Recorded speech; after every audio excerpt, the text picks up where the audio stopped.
यदि आप हम लोगों के चैनल से पहले से जुड़े हुए होंगे तो आप लोगों को पता होगा, हम लोगों का हमेशा से प्रयास रहा है कम से कम समय में ज़्यादा से ज़्यादा चीज़ें विद्यार्थियों को उपलब्ध कराया जाए। हम लोग किसी भी तरह से ये प्रयास नहीं करते हैं कि आपका कीमती समय हम लोगों की किसी फालतू वीडियो को देखने में चला जाए, क्योंकि विद्यार्थी अपना बहुत ही कीमती समय निकाल के हम लोगों के वीडियो को देखते हैं। तो हम लोगों का भी ये फ़र्ज़ होना चाहिए या हम लोगों का ये प्रयास होना चाहिए कि हम लोग किसी भी तरह से विद्यार्थियों का समय को ज़ाया ना करें। जो भी काम का वीडियोज़ हो वही हम लोग बनाएं। केवल व्यू के लिए हम लोग वीडियो नहीं बनाते हैं। अगर आप लोग हमारे चैनल को अगर फॉलो कर रहे होंगे तो आप लोगों को पता होगा, बहुत ही लिमिटेड वीडियो आप लोगों को दिया जाता है, लेकिन उन्हीं लिमिटेड वीडियो में हम बहुत सारे टॉपिक को अभी तक कवर कर चुके हैं। जीएस के बहुत सारे टॉपिक आपको करा दिए गए हैं, झारखंड का टोटल हिस्ट्री, ज्योग्राफी, कल्चर करा दिया गया है, केमिस्ट्री आपको कंप्लीट करा दिया गया है, भाषा लिपि जैसे जो प्राकृतिक संसाधन हो गया, भारतीय कृषि हो गया, पंचायती राज हो गया, पंचवर्षीय योजना हो गया, इस तरह के जेएसएससी के टॉपिक में आने वाले जो जीएस के टॉपिक हैं ये भी आपको करा दिए गए। एमसीक्यू आपको पूरा केमिस्ट्री, फिजिक्स, बायोलॉजी का करा दिया गया, यानी साइंस का टोटल एमसीक्यू से आपको रिवीजन करवा दिया गया। इसके अलावा जो जीएस का टॉपिक था, जो भाषा लिपि वाला जो अभी हम बोल रहे हैं, उसका आपका सारा जीएस का जो एमसीक्यू है वो हम आपको करवा दिए। फिर जेपीएससी का जो प्रीवियस ईयर का क्वेश्चन था वो भी आपको करवा दिया गया। हम लोग हमेशा प्रयास करते रहे हैं कि कम से कम समय में ज़्यादा से ज़्यादा चीज़ें आप लोगों को उपलब्ध कराया जाए। रीजनल लैंग्वेज के संदर्भ में हम लोग जो है वो 3 कंपाइलेशन वीडियो अपलोड कर चुके हैं, और 3 कंपाइलेशन वीडियो में नागपुरी व्याकरण और साहित्य से संबंधित जो 2 खंड था वो हम लोग कंप्लीट कर चुके हैं। सीजीएल के पॉइंट ऑफ व्यू से हम बात कर रहे हैं। खंड ख जो है वो पद्य साहित्य से संबंधित है, और खंड ग जो था वो गद्य साहित्य से संबंधित है, जिसमें कहानी वगैरह हम लोगों को लोक कथा सब पढ़ाना था। ये हम लोग ऑलरेडी कंप्लीट कर चुके थे। एक भाग जो है यहाँ हम लोगों का बच जा रहा था खंड का, जो कि नागपुरी व्याकरण से संबंधित है, उसको आज के इस वीडियो में कंप्लीट करने का प्रयास करेंगे। उम्मीद करते हैं हम 1 से सवा घंटा में ये सारे टॉपिक को, जो कि नागपुरी व्याकरण में हम लोगों को पढ़ना है, उसको हम कंप्लीट कर देंगे। और फिर से हम एक बार रिपीट करते हैं, आपका किसी भी तरह से यहाँ पे समय को बर्बाद नहीं किया जाएगा। एग्ज़ाम के समय हम ये वीडियो अपलोड कर रहे हैं, इस बात का हम पूरा ख्याल रखेंगे कि कम से कम समय में ज़्यादा से ज़्यादा चीज़ों का आपका रिवाइज़ करवा दिया जाए। अगर आप पहले से चीज़ों को पढ़े हुए हैं तो आपको बहुत तेज़ी से भी देखिएगा तो समझ में आ जाएगा। अगर नहीं भी पढ़ पाए हैं, पहले पढ़े थे अभी पढ़ नहीं पाए हैं, कुछ कारणवश रिवाइज़ नहीं कर पाए हैं, तो इस वीडियो को देखिए। ज़्यादा से ज़्यादा 1 से सवा घंटा हम टाइम आपका लेंगे। इतना टाइम में हम सारा नागपुरी व्याकरण को रिवाइज़ करवा देंगे। आप इसको भी देख के अगर जाइएगा, उम्मीद करते हैं आप पढ़े तो होंगे ही होंगे, ऐसा नहीं है कि आप एग्ज़ाम दे रहे हैं तो पढ़े नहीं होंगे, लेकिन फिर भी अगर किसी कारणवश आप कहीं काम कर रहे हैं या कहीं किसी तरह से उलझे हुए, आपको समय नहीं मिल रहा है पढ़ने का, तो आप इस वीडियो को पूरा एकदम ध्यानपूर्वक देखिए। आपका पूरा नागपुरी व्याकरण रिवीजन करवा दिया जाएगा। प्रीवियस ईयर क्वेश्चन को ध्यान में रखते हुए हम लोग ये वीडियो को बना रहे हैं। केवल 4 पेज के माइंड मैप से यहाँ पे हम पूरा नागपुरी व्याकरण को यहाँ पे कवर करने वाले हैं। जैसे कि पिछले 3 वीडियो में हम लोग किए थे, बाकी 2 पार्ट को, जो खंड ख वाला जो पार्ट था उसको भी, और खंड ग वाला जो पार्ट था उसको भी हम लोग माइंड मैप से ही कवर किए हैं। डिटेल जहाँ पे आवश्यकता होगा डिटेल नोट्स का भी हम लोग सहायता लेंगे, और जहाँ आवश्यकता होगा वहाँ पे, या जहाँ काम चल जाएगा माइंड मैप से, वहाँ काम हम लोग माइंड मैप से ही निकाल लेंगे। तो चलिए देखते हैं कि हम लोगों को नागपुरी व्याकरण में क्या पढ़ना है। जैसे कि आप लोगों को कहा गया, हम आपका किसी भी तरह से समय बर्बाद नहीं करने का पूरा से पूरा प्रयास करेंगे। तो सबसे पहला हम लोगों का चैप्टर है सामान्य परिचय, जिसमें हम लोग नागपुरी भाषा और व्याकरण का दरकार और परंपरा के बारे में जानेंगे। दूसरा जो चैप्टर होगा हम लोगों का वर्ण है, तीसरा संज्ञा है, चौथा सर्वनाम है, पांचवा लिंग है, छठा वचन है जिसको वचन बोलते हैं नागपुरी में, फिर है सातवां है कारक, फिर है विशेषण, नौवां है काल, 10वां चैप्टर है क्रिया, 11वां है समास, 12वां है अव्यय, और 13वां है वाच्य, और 14वां चैप्टर है वाक्य के भेद। बाकी जो टॉपिक हैं वो एक्साइज कांस्टेबल में पढ़ने हैं, जेएसएससी सीजीएल में ये नहीं दिए हैं। सिलेबस आपका यहाँ पे थोड़ा धुंधला दिख रहा होगा, लेकिन उम्मीद करते हैं ये सिलेबस आप तो देख ही चुके होंगे। तो 2 टॉपिक और है जो कि आपको खुद से थोड़ा बहुत करना है। विपरीतार्थक, आपको कहीं लिस्ट मिल जाएगा, आप विपरीतार्थक शब्द देख लीजिएगा। उनार्थक, उनार्थक क्या होता है ना, बड़ा का छोटा शब्द होता है, जैसे लोटा का लुटिया हो गया, इस तरह का आपको लिस्ट मिल जाएगा, उसको आप खुद से देख लीजिएगा। तो आज हम लोग 1 से सवा घंटा में 14 चैप्टर को यहाँ पे कवर करने वाले हैं। डिटेल नोट्स का जहाँ आवश्यकता होगा वहाँ पे डिटेल नोट्स जो है हम लोग इसका सहायता लेंगे, और जहाँ पे माइंड मैप से काम चल जाएगा, माइंड मैप से ही आपको रिवीजन करवा दिया जाएगा। तो ये पद्य साहित्य और गद्य साहित्य ऑलरेडी कवर कर चुके हैं। अगर आप इसको नहीं देखे हैं तो आप देख सकते हैं, यदि आपके पास समय है और आपका रिविज़न नहीं हुआ है तो बहुत ही लिमिटेड टाइम में रिविज़न करवा दिया गया है, चाहे वो कविता वाला पार्ट हो, चाहे वो कहानी वगैरह पार्ट हो। तो हम लोग देखते हैं, सबसे पहला जो चैप्टर हम लोगों का है खंड क का नागपुरी व्याकरण में वो आता है सामान्य परिचय, और सामान्य परिचय में नागपुरी भाषा के बारे में थोड़ा सा हम लोग यहाँ पे जान लेते हैं कि नागपुरी भाषा क्या है। तो जैसा कि आपको कहा गया कि हम लोग पूरा प्रयास करेंगे कि माइंड मैप से ही आपको चीज़ों को रिवाइज करवाया जाए, जहाँ आवश्यकता लगेगा वहाँ ही हम लोग डिटेल नोट्स का यहाँ पे सहायता लेने वाले हैं। तो आपको पता होगा कि हम लोगों का जो झारखंड है उसमें छोटा नागपुर में शासन करने वाला जो सबसे महत्वपूर्ण राजवंश है वो है नागवंश, और नागवंश का जो भाषा था वो राजकीय भाषा जो था वो था नागपुरी। तो उसी के लिए यहाँ पे कहा जा रहा है कि आपको थोड़ा बहुत नागवंश के बारे में पता होगा तो हम लोग जानते हैं फनी मुकुट राय जो है वो 64 ईस्वी में, देखिए अलग अलग किताब में आपको अलग अलग मिलता है, लेकिन ये मान्य है कि 64 ईस्वी में मदरा मुंडा को ये मिले थे, फिर 83 ईस्वी में ये 19 साल के जब थे तब ये राजा बनते हैं और यहाँ पे नागवंश का स्थापना होता है। जब नागवंश का स्थापना हुआ था तभी से यहाँ पे नागपुरी जो है प्रमुख रूप से बोला जाता था, और उस समय से राजकीय भाषा था 1947 तक, जब तक देश हमारा आज़ाद नहीं हो जाता। फिर देश आज़ाद होने के बाद देश का अपना राजकीय भाषा होता है, फिर राज्य का अपना राजकीय भाषा होता है। तो इस तरह से नागपुरी को हमारा झारखंड में राजकीय भाषा का दर्जा नहीं दिया गया है।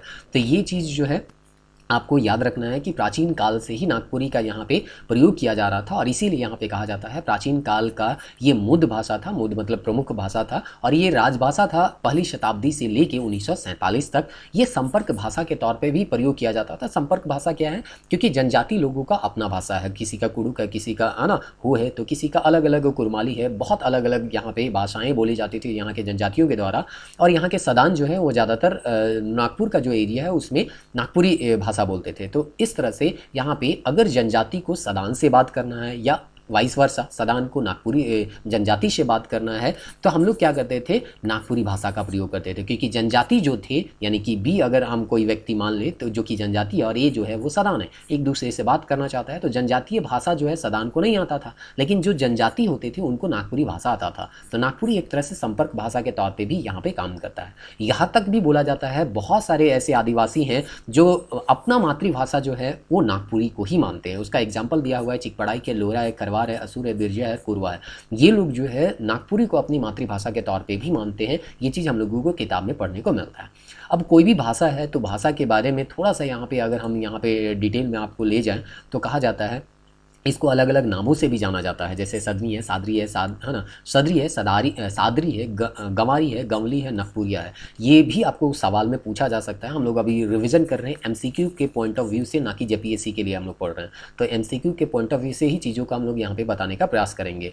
तो देखिए सदनी बोलने का मतलब क्या होता है, चूँकि सदान का भाषा है इसलिए इसको सदनी बोलता था। सदरी या है ना सादरी जो है वो एक होता है वर्ड सदर हम लोग बोलते हैं। सदर जो होता है किसी प्रमुख स्थल को हम लोग सदर बोलते हैं, जैसे सदर अस्पताल होता है ना, उसी तरह से सदर प्रमुख जगह को होता था। तो प्रमुख जगह में जो भाषा बोली जाती थी उसको हम लोग नागपुरी के तौर पे जानते थे। यानी जो जैसे होता है ना कि शहर का मुख्य स्थान या मेन जो सेंटर होता था वहाँ पे नागपुरी बोला जाता था, सदर स्थान पे यानी मुख्य स्थान पे। तो इसीलिए इसका नाम सादरी या सदरी भी हो गया होगा। चूँकि गाँव में बोला जाता था इसीलिए गंवारी या गंवली भी इसको बोलते थे, और छोटा नागपुर के एरिया में प्रमुख रूप से नागपुरी बोला जाता था, इसीलिए इसका नाम जो है या ये भाषा बोला जाता था, इसीलिए इसका नाम नागपुरिया रख लिया गया। तो नागपुरी भाषा को अलग अलग नाम से भी हम लोग जानते हैं, ये चीज़ आपको याद रखना है। दूसरा चीज़ यहाँ पे आपको ये याद रखना है कि इसका विकास किस तरह से हुआ है, जो कि हम अगर डिटेल वीडियो जो झारखंड के इतिहास का डाल रहे थे, अभी तो नहीं डाल रहे हैं, उत्पाद सिपाही का ध्यान में रखते हुए वो वीडियो बनाया जा रहा था। सीजीएल का एग्ज़ाम डेट अभी दे दिया है, तो जब ये एग्ज़ाम खत्म हो जाएगा फिर उत्पाद सिपाही के पॉइंट ऑफ व्यू से या दूसरे एग्ज़ाम के पॉइंट ऑफ व्यू से वो वीडियो हम लोग बना देंगे, जो कि अभी रुका हुआ है। तो वहाँ पे आपको बताया गया था कि ऋग्वेद काल में झारखंड जो है वो कीकट प्रदेश के अंतर्गत आता था, और कीकट प्रदेश में अनार्य लोग रहते थे। जनरली ये लोग जो है खेतीबाड़ी नहीं करते थे, वो चीज़ अथर्ववेद में भी बताता है। अथर्ववेद में इसको व्रात्य प्रदेश कहा गया था, जिसमें कौन लोग रहते थे, घुमंतु और शिकारी, यानी कि वो लोग खेतीबाड़ी नहीं करते थे। इन्हीं व्रात्य को दीक्षित करने के लिए कौन आते हैं, आर्य यहाँ पे आते हैं। सॉरी, इसको थोड़ा सा जूम करना हम भूल गए, इसको जूम कर लेते हैं। यहाँ पे व्रात्य क्या कर, यहाँ पे आर्य लोग आते हैं व्रात्य को क्या करने के लिए, दीक्षित करने के लिए, शिक्षा देने के लिए। और इस तरह से हम वहाँ पे भी बताए थे कि चूंकि आर्य लोग व्रात्य लोगों को शिक्षा देते हैं तो व्रात्य के लिए ये देव के समान थे, देवता के समान थे, इसीलिए इनको व्रात्य देव भी कहा गया। बाद में यही लोग जो है वो सदान के तौर पे जाने गए। और नागपुरी वैसे भी आपका आर्य भाषा परिवार का ही एक भाषा परिवार आता है। तो इस तरह से यहाँ पे आपका व्रात्य देव तक हम लोग यहाँ पे देख लिए कि कैसे आर्य लोग यहाँ पे आए और अपना भाषा यहाँ पे बोलने लगे, और इसी का मिला जुला रूप जो हमको नागपुरी के रूप में देखने को मिलेगा। मिलेगा। लेकिन इसका विकास कहाँ से हुआ है, ये डेवलप कहाँ से हुआ है, इसका बीज या शुरुआत कहाँ से हुआ है, उसको खोजने के लिए अलग अलग लोग जो है अलग अलग तरह से प्रयास करेंगे। तो उसी प्रयास को यहाँ पे हम लोगों को जानना है। भाषा के बारे में, है ना, कोई भी भाषा है तो भाषा के बारे में एक तरह से प्रामाणिकता हमको तब पता चलता है जब उसका कोई व्याकरण लिखा जाता है। व्याकरण मतलब क्या हो गया, किसी भी भाषा को बोलने का नियम। तो ये नियम पहली बार जो है किसी भारतीय के द्वारा नहीं लिखा गया था, एक अंग्रेज अधिकारी के द्वारा लिखा गया था। और वो कब भी लिखा गया था, तो 1896 में, याद रखिएगा। किताब का नाम था notes on the Ganwari dialects of Lohardaga Chota Nagpur. तो कहने का मतलब है कि आपको इतना याद रखना है कि पहली बार एक व्यक्ति आते हैं जिनका नाम है E.H. व्हिटली, वो एक किताब लिखते हैं नागपुरी भाषा के संदर्भ में, उसका व्याकरण लिखते हैं, notes on the Ganwari dialects of Lohardaga Chota Nagpur. अब ये आप कहिएगा कि जो अंग्रेज थे उनको क्या ज़रूरत यहाँ पे पड़ गया था कि ये नागपुरी भाषा के बारे में व्याकरण लिखे या नियम कानून क्या है उसको जानने के लिए ये प्रयास करें। तो देखिए, आप सिंपल से एक लॉजिक समझ लीजिए। आप चीन यहाँ पे जा रहे हैं, कहीं मान के चलिए आप शासन करने के लिए कहाँ चले जा रहे हैं, या काम करने के लिए चीन जा रहे हैं। अब चीन के लोगों का अगर भाषा आपको समझ में नहीं आएगा तो वहाँ काम करना आपके लिए बहुत कठिन हो जाएगा। इसीलिए आप प्रयास कीजिएगा कि वहाँ का जो भाषा है उसको आप सीख लें, क्योंकि आप जो है अपना भाषा को वहाँ के ज़्यादातर लोगों को नहीं सिखा सकते हैं, लेकिन हाँ, 2-4 अधिकारी जो हैं, जो कि आप यहाँ से गए हैं, वो वहाँ के भाषा को सीख सकते हैं। तो इसीलिए जो बाहर से हम लोगों के यहाँ आए थे वो लोग अपना भाषा हम लोगों को तो सिखाए, लेकिन वो धीरे धीरे सिखाए, वो लंबा टेन्योर में चलता। लेकिन हम लोगों का क्या भाषा है वो लोग सीखने का प्रयास किए, ताकि शासन करने में इनको किसी तरह का कोई परेशानी नहीं था हो। तो इसीलिए यहाँ पे क्या हो जाएगा कि हम लोगों का जो जनजातीय भाषा है या सदानी जो भाषा था उसको अंग्रेजी लोग समझने का प्रयास कर रहे हैं, ताकि यहाँ से कम्युनिकेट किया जाए और अच्छे तरीके से, बेहतर तरीके से यहाँ से काम करके जो भी धन संपत्ति है वो कमाया जाए। तो इस तरह से ये पहला व्याकरण इसीलिए लिखा गया था। तो अपने, है ना, फ़ायदा के लिए ये लोग यहाँ के भाषा को समझने का प्रयास कर रहे थे, और इसी क्रम में ये पहला व्याकरण जो है E.H. व्हिटली के द्वारा लिखा गया था। आगे यहाँ पे बोला जाता है इसका विकास को, हम डेवलपमेंट को समझते हैं कि कैसे नागपुरी का विकास हुआ, नागपुरी के बारे में हम कैसे जाने समझे, या नागपुरी जो है विश्व पटल पे हम कह सकते हैं फिलहाल अभी केवल देश में नहीं विश्व में भी इनका, है ना कहीं प्रभाव जो है वो देखने को मिलता है। अगर डिटेल वाइज आप नागपुरी को पढ़िएगा तो जानते भी होंगे। अमेरिका में भी, है ना, अखरा व्यवस्था जो है वो शुरू किया गया था। तो इस तरह से यहाँ पे विश्व लेवल पे ये, है ना, पहुँचा। ठीक है, बहुत ज़्यादा फैला नहीं, लेकिन थोड़ा बहुत तो, है ना कहीं प्रभाव देखने को मिलता ही मिलता है। तो इस तरह से नेक्स्ट यहाँ पे विकास के क्रम में नाम आता है जॉर्ज अब्राहम गियर्सन का। ये एक सर्वे करवाते हैं जिसका नाम है लिंग्विस्टिक सर्वे ऑफ इंडिया, और ये लगभग भारत के 364 लैंग्वेज का यहाँ पे क्या किया जाता है, सर्वे किया जाता है। और लैंग्वेज का सर्वे करने के बाद यहाँ पे ये सर्वे शुरू होता है 1894 में और ख़त्म होता है 1928 में। ये जब सर्वे होता है तो सर्वे हम लोगों को चूँकि पूरा भारत के बारे में नहीं पढ़ना, झारखंड के बारे में पढ़ना। झारखंड में एक या उस समय बिहार के अंतर्गत ये आता था। तो बिहारी, डॉक्टर गियर्सन जो बोलते हैं, बिहारी एक भाषा है इसके अंतर्गत 3 बोली आता है, ऐसा यहाँ पे गियर्सन महोदय बताते हैं।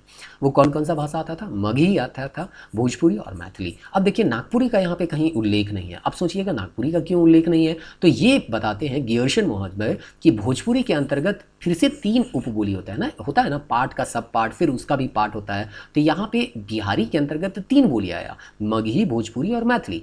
अब जो नागपुरी हमारा आएगा वो किसके अंतर्गत आएगा, भोजपुरी के अंतर्गत। भोजपुरी को भी 3 कैटेगरी में बांटा गया, परिनिष्ठ भोजपुरी, पश्चिमी भोजपुरी और नगपुरिया बोली। तो ये जो नगपुरिया बोली है ये भोजपुरी के अंतर्गत आया, यानी कि भोजपुरी के भी कितने पार्ट, 3 पार्ट, और उसका जो एक पार्ट था वो नगपुरिया बोली था। ये, है ना, आपको यहाँ पे देखने को मिलेगा। यहाँ से ही हम बताते हैं, फालतू का वहाँ पे हम नोट्स में, है ना, चले गए, उसके बाद भूल गए कि माइंड मैप से आपको समझाना है। चलिए, माइंड मैप में ही दिया हुआ क्लियरली यहाँ समझ में आ जाएगा, है ना। तो E.H. व्हिटली जो है notes on the Ganwari dialects of Chota Nagpur पहली व्याकरण लिखते हैं। Notes on the Nagpuri Hindi भी ये लिखते हैं 1914 में। फिर रेवरेंड कोनार्ड बुकआउट लिखते हैं 1906 में, 1914 में प्रकाशित होता है grammar of the Nagpuri Sadani language. फिर रेवरेंड फादर हेनरी फ्लोर एक किताब लिखते हैं। देखिए ये सब पूछा जाता है, आपको पूछा जाएगा लैंग्वेज हैंडबुक सदानी किन के द्वारा लिखा गया था, तो आपको ऑप्शन में ढूंढना है रेवरेंड फादर हेनरी फ्लोर कब लिखा गया था या छपा था, वो भी आपको पूछा जाएगा 1931 में। इसी तरह से सारा किताब को आपको याद रखना है, यही सब पूछे जाते हैं और इसी सब को आपको याद रखना है। किसी भी तरह से आपको, है ना, ये सब प्रश्न को छोड़ के नहीं आना है, क्योंकि देखिए कोटा जैसे लैंग्वेज में ज़्यादा से ज़्यादा मार्क्स जो है विद्यार्थी ला रहे हैं, अगर आप नागपुरी में मार्क्स नहीं लाइएगा तो दूसरे सब्जेक्ट में आप आगे नहीं बढ़ पाते हैं। इसलिए आपको यहाँ पे भी प्रयास करना है, जैसे लोग कोटा में नंबर ला रहे हैं उसी तरह नागपुरी में अभी आपको लाना है, क्योंकि नागपुरी की स्थिति अभी है ना थोड़ा ख़राब कर दिया गया है। यहाँ का क्वेश्चन भी आउट ऑफ सिलेबस भी कहीं कभी कभी देखने को हमको मिल जाता है, तो थोड़ा प्रयास करना है और उम्मीद कर रहे हैं कि हम लोगों के प्रयास से थोड़ा बहुत आप लोगों को लाभ भी हो रहा होगा। तो जॉर्ज अब्राहम गियर्सन के बारे में बताया गया था 1894 में ये लिंग्विस्टिक सर्वे ऑफ इंडिया है ना करवाते हैं, यहाँ के भाषा का सर्वे करवाते हैं और उसके बाद 1928 में ये पब्लिश होता है। पब्लिश होने के बाद जो है बिहारी के अंतर्गत यहाँ पे 3 भाषा था, मगही, भोजपुरी और मैथिली, और भोजपुरी के अंतर्गत परिनिष्ठ भोजपुरी, पश्चिमी भोजपुरी और नागपुरिया बोली थी। मतलब नागपुरी को यहाँ पे स्वतंत्र उद्भव नहीं बताया गया या स्वतंत्र सत्ता इसका नहीं बताया गया ये भोजपुरी का ही एक उपबोली है। इसी का खंडन आगे आने वाले जो सबसे प्रसिद्ध व्यक्ति होंगे श्रवण कुमार गोस्वामी, उनके द्वारा किया जाएगा। श्रवण कुमार गोस्वामी के बारे में अगर हम यहाँ पे देखें तो यहाँ पे कहते हैं इनका जन्म जो है 19 जनवरी 1938 को रांची में हुआ था। 1958 में बिहार विश्वविद्यालय से स्नातक किए थे। 61 में ये रांची विश्वविद्यालय से मास्टर ऑफ आर्ट्स पूरा किए थे और रांची विश्वविद्यालय में हिंदी के प्रोफेसर रहे थे।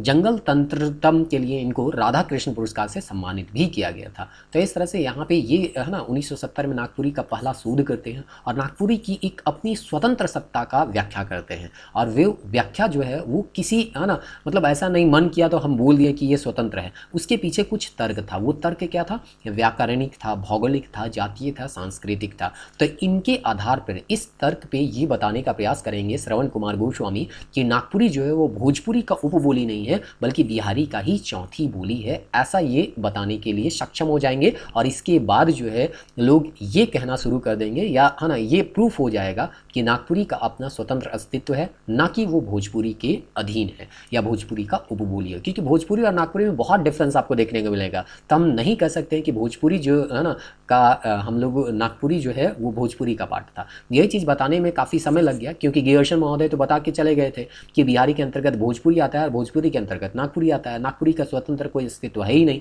ऐसा ये गियर्सन महोदय द्वारा बोला गया। और इसी तरह से कई विद्वान मानते रहे, लेकिन इस चीज़ का खंडन जो है श्रवण कुमार गोस्वामी के द्वारा अपनी PhD डिग्री जब धारण कर रहे थे या एक तरह से रिसर्च कर रहे थे उस समय वो पता करेंगे या है ना सिद्ध करेंगे अपने तर्क के अनुसार, व्याकरणिक, भौगोलिक और जातीय और सांस्कृतिक तर्क के अनुसार।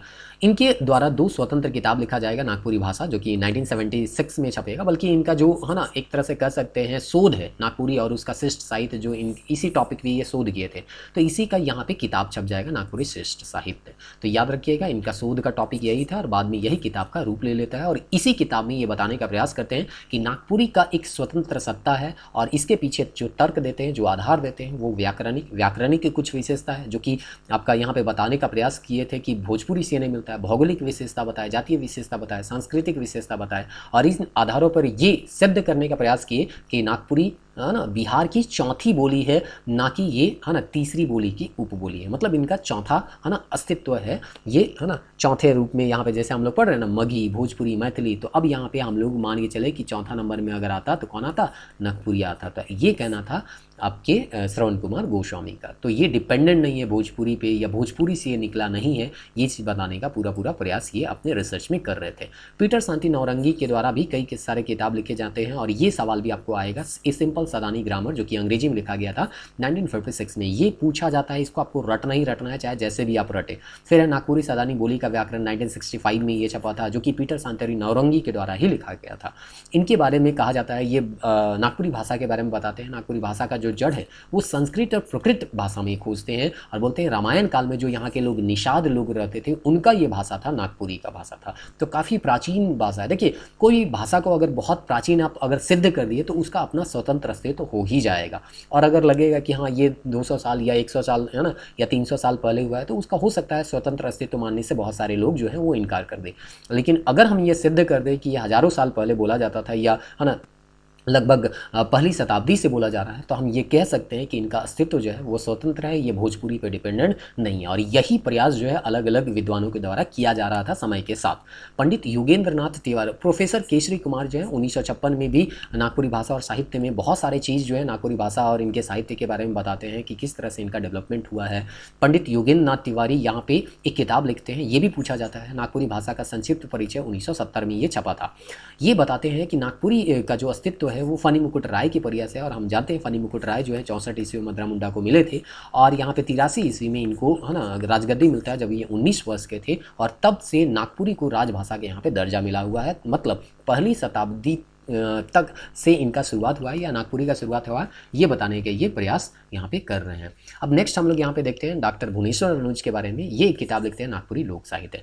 नागपुरी लोक साहित्य में ये बताते हैं मागधी के अपभ्रंश से बनी बहुत सारी भाषाओं में से एक भाषा हमारा नागपुरी है। तो देखिए मागधी से क्या बना, नागपुरी बना, फिर है मगही बना, फिर भोजपुरी बना, मैथिली बना, उड़िया बना, बांग्ला बना और असमिया। तो भोजपुरी से नागपुरी नहीं बना, बल्कि जहाँ से भोजपुरी निकला है वहीं से नागपुरी भी निकला है। ये चीज़ डॉक्टर भुवनेश्वर अनुज बताया, जो कि श्रवण कुमार गोस्वामी जो है पहले से बताने का प्रयास कर रहे थे कि ये भोजपुरी का पार्ट नहीं है बल्कि इनका एक स्वतंत्र अस्तित्व है और ये काफ़ी प्राचीन भाषा है जो कि यहाँ के लोगों के द्वारा बोला जाता है। तो ये चीज़ जो है अलग अलग लोगों के द्वारा प्रयास किया जा रहा है। डॉक्टर बीपी केसरी का वही मानना वही है कि ये मागधी है ना, मगधी नहीं होगा, मागधी है, अपभ्रंश से उत्पन्न होने वाला ही ये क्या होगा, एक भाषा है। फिर गिरधारी राम गुंजू के बारे में यहाँ पे दिया गया है। सदानी नागपुरी व्याकरण एक किताब लिखते हैं जो कि पूरा नागपुरी में ही लिखा गया था। मतलब जो भाषा यहाँ पे प्रयोग किया है, जैसे हम लोग यहाँ पे जो पढ़ रहे हैं वो नागपुरी, हम बोल तो रहे हैं हिंदी में है ना, लेकिन यहाँ पे आपका नागपुरी में ही सारा चीज़ लिखा हुआ है। तो पूरी तरह से नागपुरी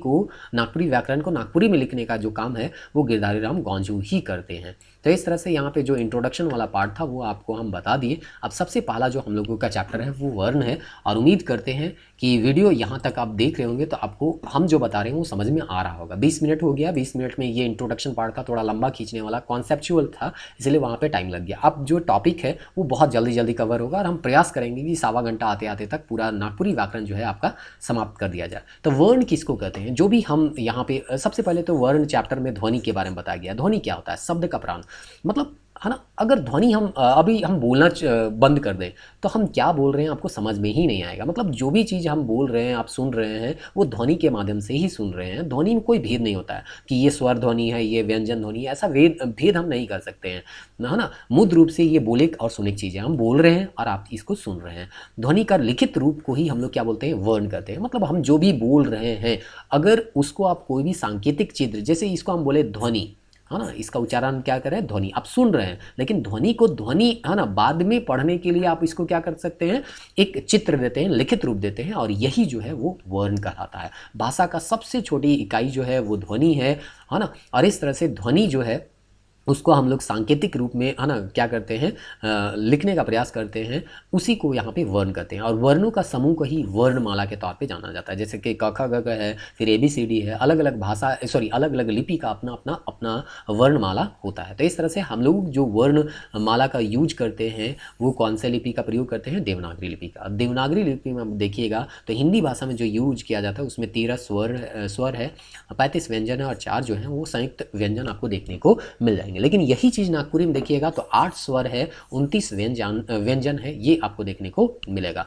तो हाँ, यहाँ पे स्वर किसको करें उसको देख लीजिए। तो स्वर हम लोग जानते हैं बिना किसी दूसरे वर्ण की सहायता से अगर कोई वर्ण को बोल ले रहे हैं तो वो स्वर्ण होता है। मतलब यहाँ पे लिखा है उच्चारण बेगर कोनो बाधा के अलगट्टे होएला, यानी कि जब भी इसका उच्चारण करेंगे तो किसी का सहायता नहीं लेना पड़ेगा। जैसे कि उ है, अ है, ई है, इसके लिए हमको किसी दूसरे वर्ण का सहायता लेना नहीं पड़ रहा है, लेकिन व्यंजन में हमको स्वर का सहायता लेना पड़ता है। उसी तरह से दीर्घ में है अ है, आ है, ई है, उ है, तो है ना यहाँ पे अ मिल देने से क्या होता है ना, अ मिला दीजिएगा तो आ बन जाता है। तो उसी तरह से यहाँ पे छोटी ई के बड़ी है, फिर छोटा ऊ से बड़ा ऊ बनता है। उसी तरह से यहाँ पे संयुक्त अक्षर यहाँ पे दिया गया है, संयुक्त स्वर है। संयुक्त मतलब क्या हो गया, दो अलग अलग स्वर के मिलने से ये स्वर का बना है। जैसे अ और ई है और ए बना है, फिर है अ और ऊ है, ओ बना है। उसी तरह से ऐ बना है, अ और ए मिलने से ऐ बना है, औ बना है, अ और ऊ के मिलने से। लेकिन इनका जो है नागपुरी में नई के बराबर प्रयोग होता है, ऐसा किताब में लिखा हुआ हम लोगों को मिलता है।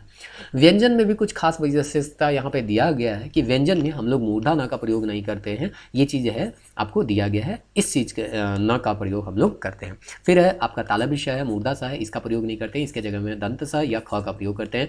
य की जगह हम लोग ज का प्रयोग करते हैं। ये पूछा जाएगा, आपको ध्यान में रखना है। हर एक चीज़ जो आपको हम यहाँ पे बता रहे हैं वो इंपॉर्टेंट है, इसको याद कर लीजिए। आपको यही सब सवाल के रूप में दिखेगा। 28 जनवरी का आप जो क्वेश्चन आया हुआ है उसको आप देख लीजिए। बहुत सारे क्वेश्चन जो है आपको यहाँ से सॉल्व मतलब सॉल्व हो जाएंगे। अगर आपको लगता है कि सॉल्व नहीं हो रहे हैं तो आप हमारे टेलीग्राम चैनल में जाइए और देखिए कि वहाँ पे कैसा हम माइंड मैप में पेज नंबर के साथ आपको बताएं कि किसका आंसर कहाँ पे मिलता है। ये है ना, जब 28 जनवरी का एग्जाम हुआ तो उसी समय हम डाले हुए थे, तो थोड़ा सा टेलीग्राम में आपको पीछे जाना होगा, तब जाके आप वो मिलेगा, ऊपर में मिलेगा, ठीक ना। तो इस तरह से यहाँ पे छ जो है क्षत्रिय वाला को, उसके जगह हम ख और छ लिखते हैं क्षत्रिय वाला, फिर त्र को तर लिखते हैं, ज्ञ को गे लिखते हैं। तो इस तरह से ये संयुक्त व्यंजन हो गए। तो देखिए वर्ण को हम लोग जो है वो स्वर वर्ण और व्यंजन वर्ण में बांट के पढ़ते हैं, लेकिन ध्वनि का वैसा कोई भेद होता नहीं है। अब यहाँ पे एक चीज़ और आप लोग को ध्यान में रख लेना है, स्वर और सॉरी व्यंजन के संदर्भ में। अच्छा, एक किताब जो है ना, स्वर और व्यंजन के संदर्भ में एक चीज़ यहाँ पे लिखना है, इसको हम लोग बोलते हैं क से लेके प तक जो बोलते हैं उसको हम लोग स्पर्श व्यंजन के तौर पे क्या करते हैं जानते हैं। तो अगर कभी पूछा जाएगा निम्नलिखित में कौन स्पर्श व्यंजन है, तो आपको क वर्ग से लेके प वर्ग तक का कोई भी अगर वर्ण मिलता है तो वो सभी के सभी जो है स्पर्श हैं। ये है अंतस्थ व्यंजन के, इसको क्या करते हैं नाम यहाँ पे जानते हैं। तो ये अगर पूछा जाएगा अंतस्थ व्यंजन कौन है तो ये ऑप्शन ढूंढ लीजिएगा। उसके बाद यहाँ पे आपका जो लास्ट वाला जो है यहाँ पे, इसको हम लोग बोलते हैं ऊष्म व्यंजन, है ना। तो आपको पूछा जाएगा निम्नलिखित में ऊष्म व्यंजन किसको कहते हैं, तो ये भी आपको याद रख लेना है। एक चीज़ और देता है, इया का प्रयोग हम लोग नहीं करते हैं, लेकिन हाँ कहीं कहीं मिलता है, जैसे कि इमली वाला को हम लोग बोलते हैं ना, गाँव घर से है तो आपको पता होगा वो चियाँ बोलते हैं। तो इस तरह से ये चियाँ में इया का प्रयोग कहीं कहीं हमको देखने को मिलता है। अब यहाँ पे हम लोग नेक्स्ट यहाँ पे देखते हैं, कुछ यहाँ पे बताया गया है वर्ण वाले चैप्टर में ही। सबसे पहला टॉपिक जो है वो क्लियर किया गया है, वो है अनुनासिक। अनुनासिक में हम किसी शब्द का उच्चारण जो करते हैं वो कहाँ से करते हैं, नाक और मुंह से करते हैं। दोनों अगर साथ में यहाँ पे उच्चारण हो रहा है नाक से और मुंह से, तो उसको हम अनुनासिक शब्द मान सकते हैं। जैसे नाम है, गाँव है, ठाव है, उच्चारण करके आप देख लीजिएगा। अनुस्वार में क्या बोलता है, देखिए स्वर के बाद आने वाला व्यंजन जेकर ध्वनि नाक से क्या होएला, निकलेला। तो स्वर के बाद आने वाला कोई भी व्यंजन जिसका ध्वनि कहाँ से निकल रहा है, नाक से निकल रहा है, तो उसके लिए हम अनुस्वार का प्रयोग करेंगे। जैसे मंजूर हो गया, मेंजूर हो गया, पैरी हो गया। उसके बाद निरानुनासिक में क्या होता है, केवल और केवल मुंह से। जैसे अनुनासिक में क्या होता है, नाक और मुंह दोनों से प्रयोग हो रहा है। निरानुनासिक में क्या हो रहा है, केवल और केवल मुंह से। जैसे खायक है, काम है और हर है, ये बोल के या उच्चारण करके आप देख सकते हैं। विसर्ग का प्रयोग नागपुरी में नहीं होता, ये बोला गया है।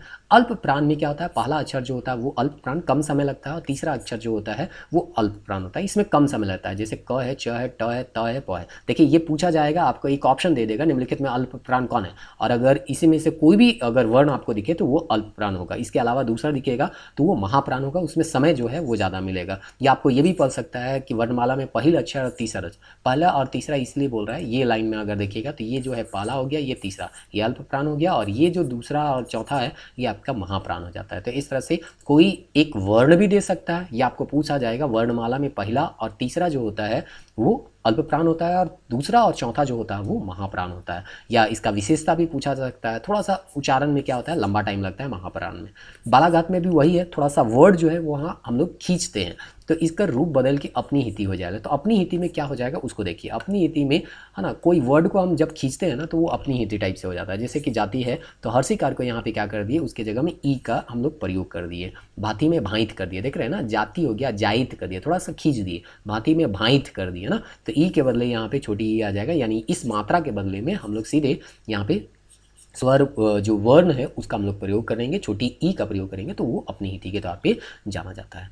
चलिए, आपका फर्स्ट पेज यहाँ पे कंप्लीट हो चुका है माइंड मैप का। अब सेकंड पेज की ओर जाते हैं और संज्ञा के बारे में हम लोग यहाँ पे देखते हैं कि संज्ञा क्या होता है। तो संज्ञा के बारे में हिंदी में है तो हम लोग पढ़ते हैं, सेम टू सेम चीज़ है। यहाँ पे संज्ञा जो होता है वो क्या होता है, किसी वस्तु है, स्थान है, या भाव है, या व्यक्ति है, उसके नाम को हम लोग क्या कहते हैं, संज्ञा कहते हैं, जो कि हिंदी के जैसा ही है। तो यहाँ पे कोई दूसरा चीज़ है नहीं, जीनिस मतलब वही है यहाँ पे है ना, कोई वस्तु है, कोई ठाम है, या कोई है ना भाव है, या किसी व्यक्ति का नाम है, इसको हम लोग क्या कहते हैं, संज्ञा कहते हैं। संज्ञा के कितने भेद है याद रखिएगा, 5 भेद पूछा जाता है कि है ना, यहाँ पे संज्ञा है, सर्वनाम है, विशेषण है, इसका भेद पूछा जाएगा, आपको भेद को क्या करना है, याद करना है। सबसे पहला जो भेद है वो है व्यक्तिवाचक।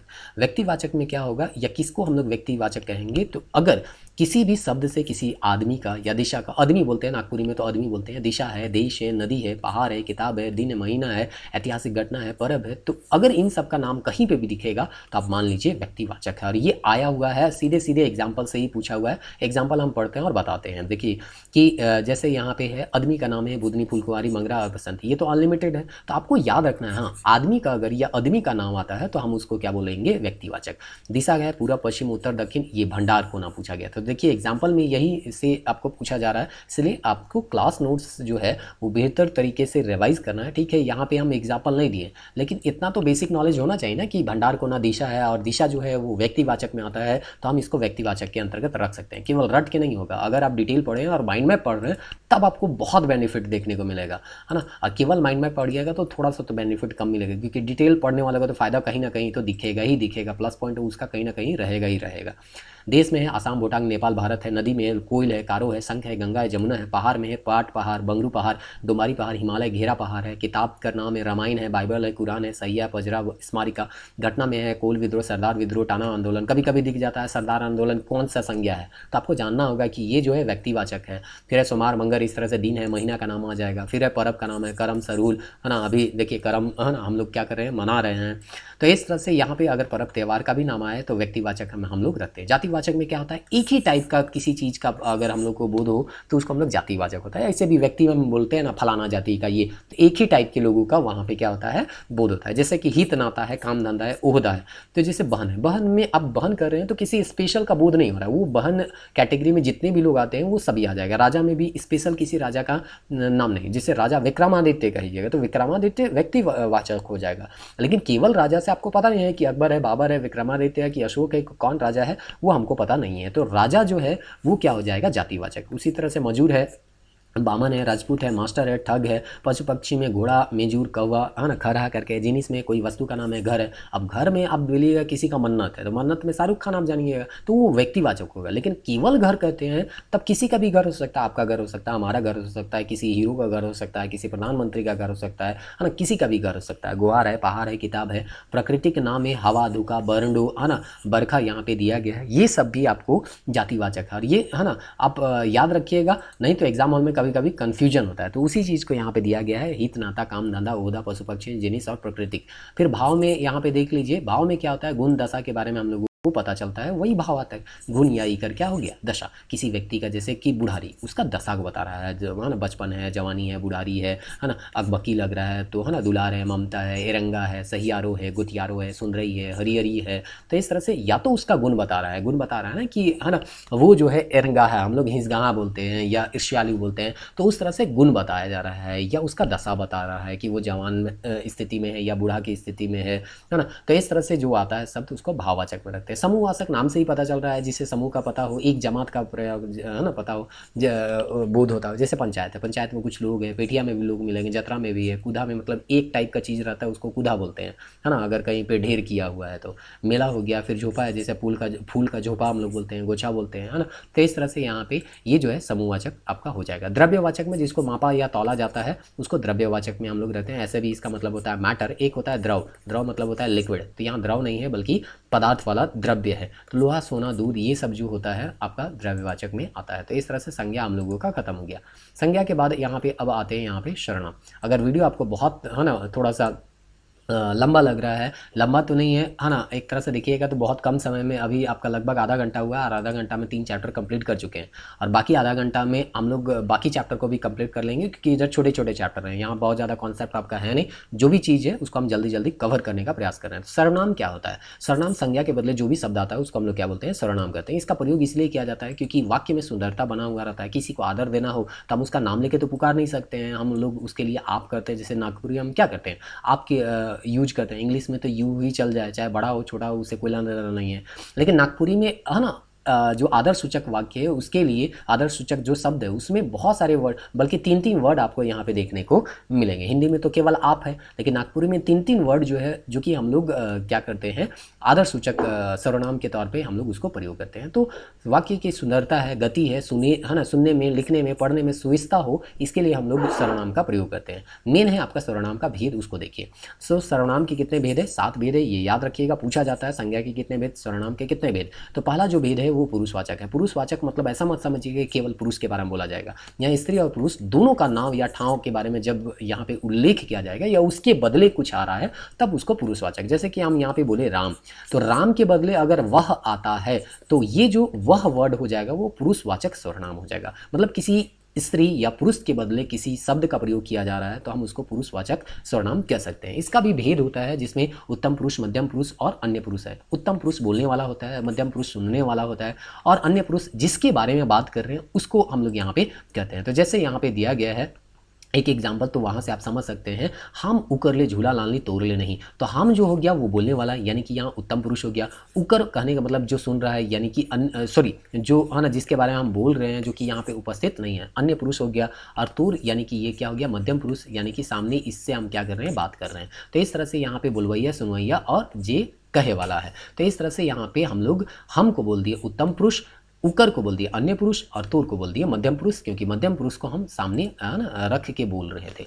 निजवाचक में एकदम आसान है, खुद के लिए अगर कोई चीज़ का प्रयोग करेंगे, किसी शब्द का प्रयोग करेंगे तो वो क्या हो जाएगा, निजवाचक। जैसे हम अपना नाम क्यों लें, हम बोल रहे हैं हम खुद ही चल जाएंगे, है ना, हम निजे जाब, है ना, अपना नाम लेके हम थोड़ी बोलेंगे कि हम जा रहे हैं बोल के, लेकिन हम क्या बोल रहे हैं, निजे जाब। तो ये खुद के नाम के बदले हम निजे, अपने या हमें का प्रयोग कर रहे हैं, तो ये निजवाचक हो गया। निश्चित अनिश्चित एकदम जान रहे हो गया। निश्चित में निश्चितता का बोध होता है, अनिश्चित में निश्चितता का बोध नहीं होता। निश्चित जैसे एदे, ओदे, एहे, ओहे, जैसे एदे, है ना, यह चीज़ है के कहेंगे तो कहने का मतलब है, या ओदे राम जात है तो कहने का मतलब, या यह रहे चोर, कहने का मतलब यहाँ कंफर्म होता है कि यही चीज़ था। कोई भी चीज़ का कन्फ्यूजन यहाँ पे नहीं होता है, लेकिन यहाँ पे कन्फ्यूजन रहता है, अनिश्चित होता है, निश्चित नहीं है। जैसे केऊ, है ना, आए रहे, के आए रहे पता नहीं, कोनो खाए रही, का खाए रही पता नहीं, कखनो जाए रही, कखन जाए रही सके पता नहीं। तो कहने का मतलब है यहाँ पे निश्चित नहीं है, यहाँ पे निश्चित है। आपको 7 प्रकार याद रखना है, कौन कौन से प्रकार है वो याद रखना है। संबंध में क्या करेगा, जोड़ने का काम करेगा। जिके तिके जिके, है ना, तिके, जैसे जेकर चुई सेहे छारी, ऐसा करके हम लोग बोलते हैं ना, तो है ना, जिसको परेशानी आता है वही जानता है। तो इस तरह से संबंध जोड़ता है। प्रश्न में केवल क्या करेगा जाएगा, प्रश्न, जैसे के है, कौन है, काले, है ना, कखन, कतना, कैसन, जैसे कि है ना, कैसन लागलक, है ना, कतना, है ना, खाबे, कखन आबे, है ना, काले जाते। इस तरह से हम लोग सवाल करते हैं नागपुरी में। आदर में आपको जैसे कि बताया कि नागपुरी में एक विशेषता है, हम लोग आदर सूचक वर्ड जो है यहाँ पे 3 प्रयोग करते हैं। तोहरे भी बोल देते हैं, रौरी भी बोल देते हैं, और किसी को बहुत ही ज़्यादा अगर सम्मान देना हो, बड़ा बुजुर्ग हो, राजा है, मुखिया है, या बड़े लोग हैं, तो उसको हम लोग अपने के तौर पे भी क्या कर सकते हैं, अपने मन कैसा है, आना है, हाँ, ऐसा करके हम लोग क्या करते हैं, बोलते हैं।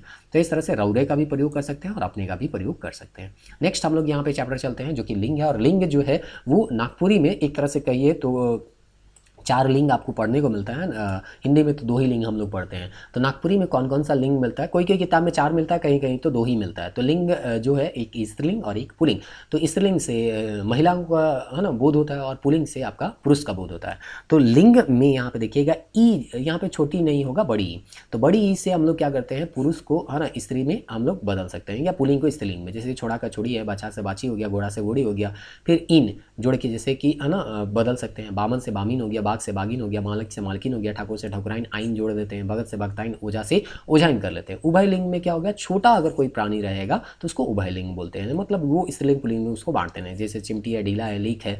बेलिंग भी आपको पूछा जाता है, कोई निर्जीव वस्तु है तो उसको बेलिंग, ना तो स्त्रीलिंग में रखेंगे ना ही पुल्लिंग में रखेंगे, डोरा, बाल्टी, लोहा। लेकिन हिंदी में आप पढ़िएगा तो कोई केवल और केवल 2 ही लिंग होता है, एक होता है स्त्रीलिंग और दूसरा होता है पुल्लिंग। तो इस तरह से यहाँ पे स्त्रीलिंग पुल्लिंग के बारे में हम लोग देख लिए। अगर यहाँ पे और भी एग्जाम्पल आप देखना चाहें तो कभी कभी, है ना, कोई बिना वर्ड शब्द ही चेंज होता है। जैसे मर्द का क्या हो गया, जनी हो गया, गरु का क्या हो गया, गाय हो गया, यहाँ शब्द ही चेंज हो गया। बाप का क्या हो गया, माए ही हो गया। लेकिन यहाँ छोड़ा का छोड़ी जैसे बोले कि, है ना, हर्षी लगा के आप कर सकते हैं, सॉरी बड़ी लगा के कर सकते हैं। बाछा का बाछी है, घोड़ा का घोड़ी है, गधा का गधी है, छोटका का छोटकी है, जगरा का जगराई है, बिसा का बिसाई है, लेढ़ा का लेढ़ी है, खेटा का खेटी है। इस तरह से आप पढ़े होंगे, है ना।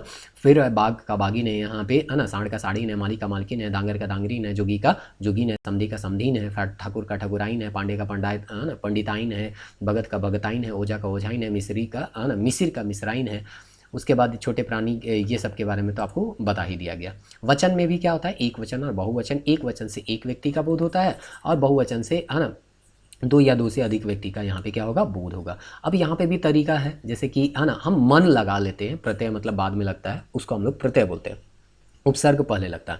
तो आदमी मन का है, तो आदमी में एक आदमी का बोध होता होगा, आदमी मन में एक से ज़्यादा का होगा या 2 से ज़्यादा का होगा। गरु गरु मन, गज से गज मन।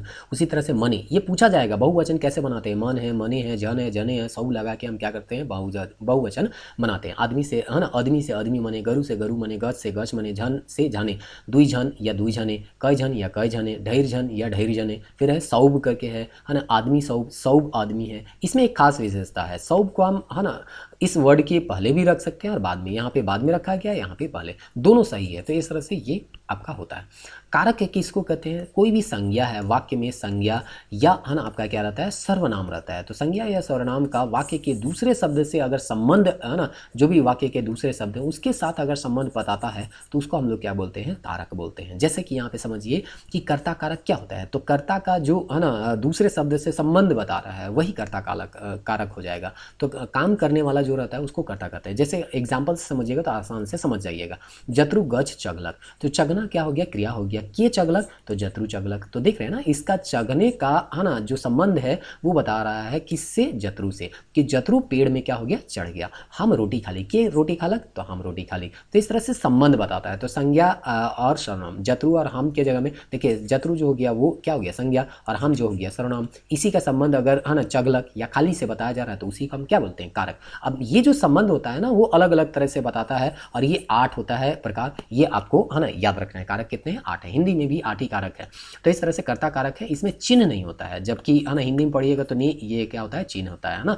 फिर एक कर्म कारक, कर्म में आपका चिन्ह होगा कि ये पूछा जाता है, जेपीएससी मेंस में लिखने के लिए आया था। यहाँ तो आपको पढ़ के जाना है और उसके बाद 4 ऑप्शन में सही ऑप्शन ढूंढ के आना है, तो बहुत ज़्यादा टफ नहीं है। चीज़ों को थोड़ा सा आप अच्छे से रिवाइज कीजिएगा तो ये सब चीज़ आप आराम से पकड़ लीजिएगा।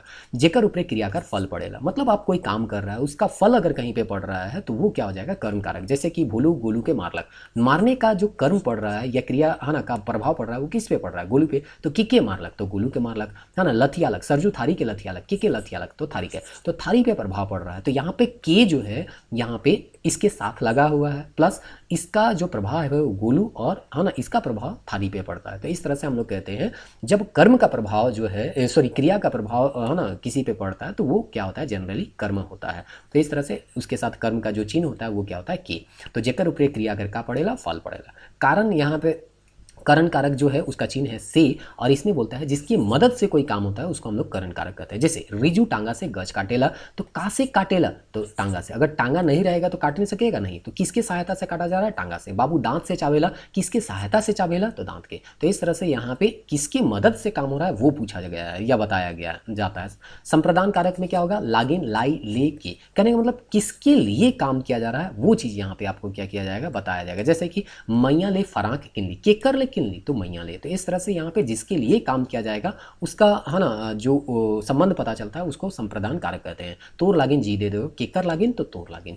फिर है अपादान, यहाँ पे विच्छेद के बारे में पता चलता है, ले और से, छूटे कर जुदा हुए के। जैसे गच ले कटहर गिरलक, पेड़ ऊपर था उससे कटहर क्या हो गया, नीचे गिर गया, तो जुदा हो गया, है ना, दूर हो गया। बुधनी घर से भागलक, घर और बुधनी के बीच का दूरी क्या हो गया, बढ़ गया। तो इस तरह से यहाँ पे अपादान कारक हो गया। संबंध कारक में भी कर और के आता है, इसमें संबंध पता चलता है। जैसे ई साहिल कर स्कूटर है के, स्कूटर केकर है के, साहिल कर, तो साहिल और स्कूटर के बीच में संबंध पता चला कि ये स्कूटर किसी और का नहीं बल्कि किसका है, साहिल का है। उसी तरह ये नरेश कर भाई लगे, केकर भाई के, वो दूसरा कर नहीं बल्कि नरेश करे। अधिकरण में यहाँ पे आश्रय का बात होता है, इसमें चिन्ह जो है ए में और ऊपरे है। जैसे बाबू चौकीए में है, केकर ऊपरे है, चौकीए में है। महल में दिया वरत है, कहाँ वरत है, तो महल में। संबोधन कारक में हे हो, जैसे बुलाना होता है ना तो संबोधित करके हम बुलाते हैं, ए छोड़ी घर जा, ए ना हीने आवे। तो इस तरह से ये जो वर्ड हो जाता है वो संबोधन कारक हो जाता है। चलिए, तो इस तरह से हम लोग जो है अब 8वां चैप्टर में पहुंच गए हैं और आपका ज़्यादा टाइम यहाँ पे हम नहीं लेंगे। बाकी का जो बचा हुआ ना समय है 18 मिनट 20 मिनट जो भी है, या आधा घंटा लगेगा, सवा घंटा होते होते तक हम कंप्लीट कर देंगे, इतना भरोसा आप रखिए।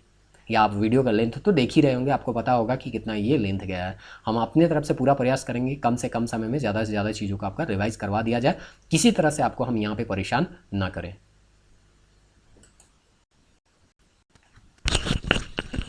तो विशेषण के बारे में हम लोग देखते हैं कि विशेषण में क्या बोलता है। तो विशेषण बोलता है संज्ञा या सर्वनाम का जो भी शब्द विशेषता बताए उसको हम लोग क्या बोलते हैं, विशेषण। मतलब उसका गुण दोष को क्या करता है, बताता है। ये चीज़ हम लोग जानते भी हैं। सबसे इम्पॉर्टेंट है यहाँ का भेद, क्योंकि यहाँ 3 भेद में हम लोग विशेषण को बांटते हैं और पुनः तीनों में से फिर से क्लासिफिकेशन यहाँ पे होता है। तो तीनों को ध्यान से देखिएगा और फिर उनका जो क्लासिफिकेशन हुआ उसको भी हम लोग समझने का प्रयास करेंगे। सबसे पहले यहाँ पे दिया गया है सर्वनामिक विशेषण। सर्वनामिक विशेषण में यहाँ पे कहा गया है कि देखिए यहाँ सर्वनामिक विशेषण आखिर कहते किसको है।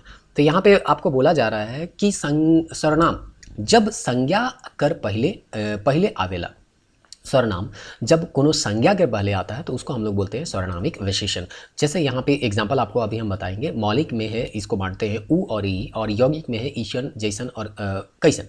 तो मौलिक में क्या हो गया, जिसको हम लोग मूल है मतलब जड़ बोलते हैं ना, इस ये किसी पे डिपेंड नहीं है, लेकिन यौगिक जो है वो मौलिक पे डिपेंडेंट है। मौलिक के मिलने से ही ये यौगिक बना हुआ है। तो इस तरह से यहाँ पे अगर इसको एग्जाम्पल से समझे तो आपको अच्छे से समझ में आएगा जे सर्वनामिक विशेषण किसको कहते हैं। जैसे यहाँ पे दिया गया है ई पूरा गांज, तो ये जो है वो संज्ञा है और इसके पहले ये आया है सर्वनाम, तो ये जो है आपका क्या हो जाएगा, सर्वनामिक विशेषण। फिर ये कुंभा है, ये संज्ञा है उ कुंभा, तो ये जो उ आया है ये सर्वनामिक विशेषण हो जाएगा। धांगर ये जातिवाचक है ना, संज्ञा है। कोनो आ गया, तो इस तरह से कोनो जो हो गया वो सर्वनामिक विशेषण हो गया। तो वही चीज लिखा था, वैसा सर्वनाम जो किसी संज्ञा के क्या आ जाए, पहले आ जाए, तो उस सर्वनाम को हम सर्वनामिक विशेषण कहते हैं। मतलब वो सर्वनाम विशेषण की तरह काम करने लग जाता है। और ये दो प्रकार के होते हैं, मौलिक और यौगिक। तो इस तरह से हम लोग ये पहला पार्ट देख लिए। दूसरा जो इसका पार्ट होता है या भेद होता है वो गुणवाचक विशेषण होता है। इससे हमको क्या पता चलता है, किसी भी संज्ञा, जैसे राम है, श्याम है, जो है ना, सीता है, मतलब कोई भी यहाँ पे संज्ञा है, अगर उसका किसी गुण, दोष, दशा, स्वभाव है ना, ये सब के बारे में पता चलता हो तो उसको गुणवाचक विशेषण कहते हैं। जैसे कि काल है, ठाव है, आकार है, रंग है, दशा है, गुण है। जैसे काल में नावा पूर्णा पता चल जाए, ठाव में लेंगा है, भटकैया है, इस तरह से और भी आप जोड़ सकते हैं। आकार में है ना, गोल है, चाकर है, रंग में पियर हरियर है, दशा में दुबर मोट है, गुण में बेस बेकार है। तो इस तरह से अगर शब्द आपको देखने को मिलेगा तो वो विशेषण किस प्रकार का विशेषण कहलाएगा, गुणवाचक विशेषण। अब हम लोग देखते हैं संख्यावाचक। नाम से ही पता चल रहा है, अगर संख्या का बोध हो किसी शब्द से तो वो विशेषण जो होता है वो कैसा विशेषण होता है, संख्यावाचक विशेषण होता है, जिसमें निश्चित होगा, अनिश्चित। निश्चित में निश्चित संख्या होगा, अनिश्चित में संख्या निश्चित नहीं होगा। जैसे कुछ और सब, कुछ में कितना ये भी पता नहीं, सब में कितना ये भी पता नहीं। एक होता है परिमाण बोधक। परिमाण मतलब क्या हो जाएगा, जिसको हम नाप तौल सकते हैं। तो निश्चित परिमाण होता है और अनिश्चित परिमाण होता है। तो निश्चित में हो गया वही है दूध शेर, यानी कि है ना, मिक्स हम लोग एग्जैक्ट बोल रहे हैं, 2 kilo 3 kilo 4 kilo 1 litre 2 litre, वहाँ पे एग्जैक्ट है, कोचा भर दाइल। उसी तरह अनिश्चित में है बहुत दूध, कितना है, 1 लीटर 2 लीटर 3 लीटर नहीं कह सकते हैं, 4 लीटर 10 लीटर 50 लीटर, है ना, कितना है ये नहीं कह सकते हैं ना, फिक्स नहीं है, इसलिए अनिश्चित हो गया। उसी तरह से निश्चित को अगर आप देखिएगा तो इसको पुनः 5 कैटेगरी में बांटा गया है, इसीलिए हम बोले थे कैटेगरी का भी यहाँ पे कैटेगरी बांटा गया है। जैसे कि यहाँ पे गणनावाचक, गणना में भी 2 प्रकार का होता है, पूर्णांक होता है, अपूर्णांक। पूर्णांक में अगर आप देखिएगा तो 1 2 1000 इस तरह का वर्ड मिलेगा। अपूर्णांक में है आधा, जो होता है ना उस टाइप से मिलेगा, पाव है, आधा है, सवा है। क्रम में पहला दूसरा तीसरा ऐसा मिलेगा। आवृत्ति में हो गया दुगुना तिगुना चौगुना। समुदाय में दुइयो तीनों चारों ऐसा मिलता है। प्रत्येक वाचक में हर एक, सवा सवा, कोरी कोरी, इस तरह का वर्ड आपको देखने को मिलेगा। तो उम्मीद करते हैं विशेषण आपको समझ में आ गया होगा। अब सबसे इंपॉर्टेंट चैप्टर में एक चैप्टर हम लोगों का आता है, वो है काल। काल मतलब क्या होता है, क्रिया, है ना, का हमको समय पता चलता है कि आखिर वो काम जो है वो किस समय से हो रहा था। जैसे यहाँ बोलता है काल जो है क्रिया कर उ बदलाव के रूप के कहे ना, जेकर से काम होए कर बेरा, चाहे काम पूरा हवे या नी हवे कर बोध होएला। मतलब वो काम जो हो रहा है, क्रिया जो हो रहा है, वो कब हो रहा है, वर्तमान में हो रहा है, भविष्य में होने वाला है, या भूत में हो चुका है। ये अगर हमको पता चलता है तो हम उसको काल के अंतर्गत पढ़ते हैं। तो इस तरह से हम लोग जानते हैं 3 काल होता है, वर्तमान काल, भूतकाल और भविष्य काल। तो सबसे पहले वर्तमान काल देख लेते हैं। इसके कितने भेद है वो भी आपको याद रखना है। 3 भेद है, सामान्य है, तात्कालिक और संदिग्ध है।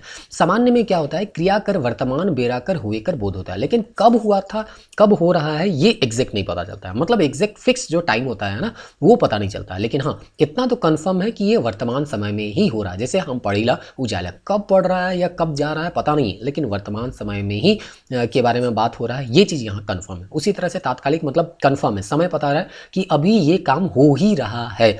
जैसे काम हुए वाला कंटिन्यूअस टेंस बोलते हैं ना, उसी तरह से भीखू पढ़त है, मतलब उसका पढ़ना अभी समाप्त नहीं हुआ है, वुमन पढ़त है। तो इस तरह से यहाँ कंटिन्यूअस मतलब ये लगातार अभी भी काम चल रहा है, तो वो हो गया तात्कालिक। फिर है संदिग्ध। संदिग्ध में नाम से ही पता चल रहा है काम, है ना, कुछ संभावना आप व्यक्त कर रहे हो भी सकता है, नहीं भी हो सकता है। जैसे काम कर हुए एक संदेह हुए, मुदा होकर वर्तमान में कोनो संदेह ना हुए। तो कहने का मतलब है वर्तमान काल के बारे में ही बात कर रहे हैं, वर्तमान में कोई संदेह नहीं है, लेकिन हाँ वो काम हो रहा है कि नहीं हो रहा है इसमें संदेह तो है। जैसे हम पढ़त हो अब या सुकरा जात हुई। अब इसको समझिए एक सिचुएशन से। जैसे कि यहाँ पे है ना, ये जगह जो है वो रांची है मानी चलिए, और ये मानी चलिए यहाँ पे एक जगह है ना, नगड़ी मान के चलिए, ये क्या है, आपका नगड़ी है।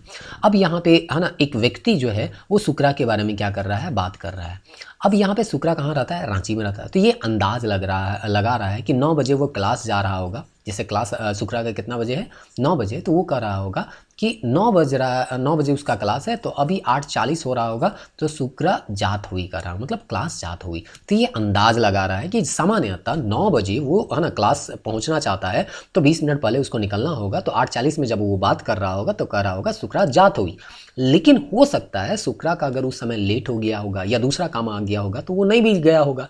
तो यहाँ संदिग्ध है कि वो गया कि नहीं। लेकिन अगर जा रहा होगा तो वर्तमान समय में ही जा रहा होगा जब ये लोग नगड़ी में रह के बात कर रहे हैं, क्योंकि दोनों अलग अलग जगह हैं। तो इसके बारे में इनको शुक्रा के बारे में कोई स्पष्ट पता नहीं है, लेकिन अंदाज कर रहे हैं कि हाँ 9 बज रहा है, बजने वाला है, तो शुक्रा क्या कर रहा होगा, जा रहा होगा। तो यही चीज़ है शुक्रा जात हुई। इस तरह से संदिग्ध यहाँ पे वर्तमान काल है। फिर है सामान्य भूतकाल में, यहाँ पे देखिएगा तो इसका 6 पार्ट है। भूतकाल का याद रखिएगा, वर्तमान में 3 पार्ट है, भूतकाल में कितने पार्ट है, 6 पार्ट। सामान्य में फिर यहाँ पे भी वही है, काम तो हो गया लेकिन कब हुआ स्पेशल कोई टाइम का पता नहीं चलता। जैसे हम पढ़ी, कब पढ़े से पता नहीं, मरियम गेला कब गई से पता नहीं।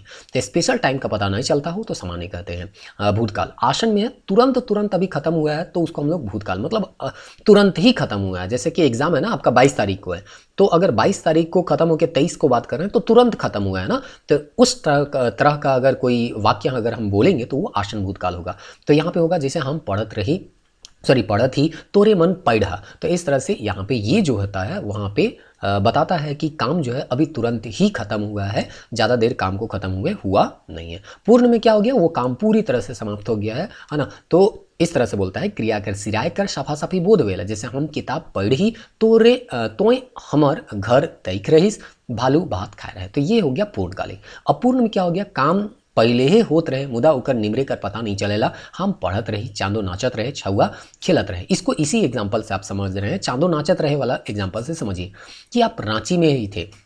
मान चलिए शुक्रा कहाँ था, रांची में था, और कोई रांची से आने के बाद जब वो नगरी पहुंचा तो शुक्रा से पूछा गया कि चांदो क्या करत रहे।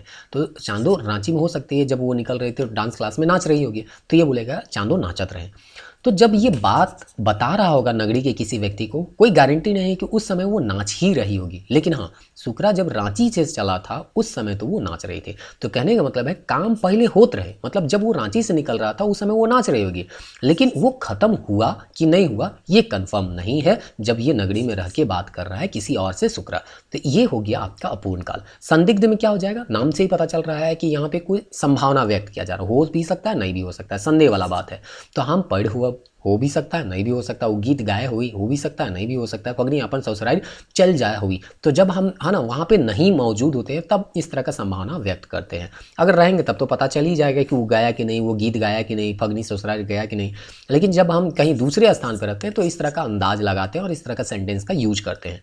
हेतु में क्या होता है, दूसरे पे डिपेंडेंट होता है एक काम हुए वाला रहे मुदा कोनो कारण से नहीं हुए पारलक। जैसे यदि भाटू नहीं आता तो मोए बारी चल जाता। तो यहाँ पे भाटू अगर नहीं आते तो वो कहाँ चला जाता, बारी खेत चला जाता। तो यहाँ पे डिपेंडेंट है भाटू के आने पे, अगर आएंगे तो नहीं जाएंगे और नहीं आए तो वो चले जाएंगे। कुछ इस तरह से यही बोलना यहाँ पे चाह रहा होगा। अब नेक्स्ट हम लोग यहाँ पे देखते हैं वर्तमान। अच्छा, ये वर्तमान नहीं होगा, ये गलती से लिखा गया है। अगर आपके पास माइंड मैप है तो इसको सुधार लीजिएगा, भविष्य काल हो जाएगा। सामान्य भविष्य काल में क्या हो जाएगा, पता चलता है कि क्रिया है ना, पता चले कि क्रिया भविष्य में होती मतलब ये कब होगा वो है ना कंफर्म नहीं है, लेकिन भविष्य में होगा ये चीज़ पता है। हम पढ़ब कब पढ़ब पता नहीं, वो जाई है ना कब जाई पता नहीं। संभाव्य में वही है, संभावना वाला है। साइंत आइज आंधी तूफान आवी, हो सकेला मोए आइज घर जामू। हेतु मध्य में क्या हो गया, क्रिया कर पूरा हुए कर दोसर क्रिया कर हुए के ऊपर निर्भर करेला। मतलब वही है कि एक काम जो है दूसरे पे निर्भर कर रहा है। बाबा कही तो है ना मनु जाई, तो मनु कब जाएगा, जब बाबा कहेगा। तो बाबा के कहने पे मनु के जाना डिपेंड है। उसी तरह से दीदी बुलाई तो छोटी जाए, छोटू कब जाएगा, जब दीदी बुलाएगी। तो इस तरह से यहाँ पे हम लोग ये चैप्टर काल जो है वो भी समाप्त कर चुके हैं। अब नेक्स्ट चैप्टर देखते हैं कि कौन सा है।